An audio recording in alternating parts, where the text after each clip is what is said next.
Le procès des homejacking s'est ouvert aujourd'hui dans le gigantesque Loto Mons Expo. Parmi les personnes poursuivies, le boxeur montois Farid Hakimi et l'ex-animateur de foot Stéphane Pauwels. À cause du Covid, justement, le procès des homejacking se tient dans le gigantesque Loto Mons Expo. Une vingtaine de personnes sont poursuivies dans le cadre d'une série d'attaques à main armée dans le Hainaut et le Brabant wallon. Parmi elles, le boxeur montois Farid Hakimi, mais aussi l'ex-animateur d'RTL TVI Stéphane Pauwels. Compte rendu, Fabrice Gérard. Il est arrivé le plus discrètement possible, caché derrière son masque. Stéphane Pauwels, l'ancien animateur vedette, volontiers grande gueule, mais qui cette fois semble perdu, comme déboussolé par la gravité des délits qui vont être jugés par le tribunal.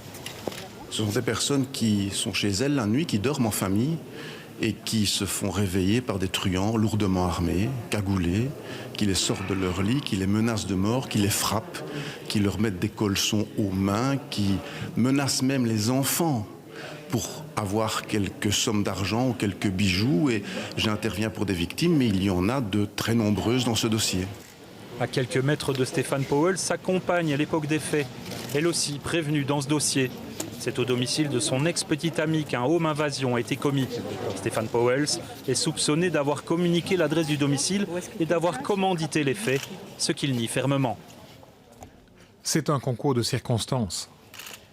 Je voulais qu'on donne une bonne tarte à l'ancien amant de ma compagne pour qu'il arrête de la harceler. J'étais dans une passe difficile, je consommais de la cocaïne, j'ai pris les mauvaises décisions.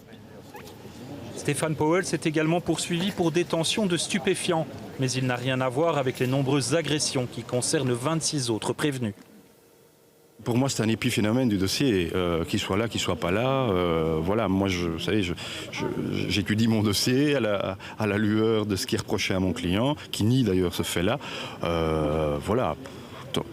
Tant pis pour lui et dommage pour lui, mais effectivement, pour une personnalité publique, le fait d'avoir un procès d'aussi haute teneur médiatique ne peut être que dommageable, surtout s'il est innocent. Inculpé comme co-auteur d'un vol avec violence, Stéphane Pauwels, s'il est reconnu coupable, risque la prison ferme.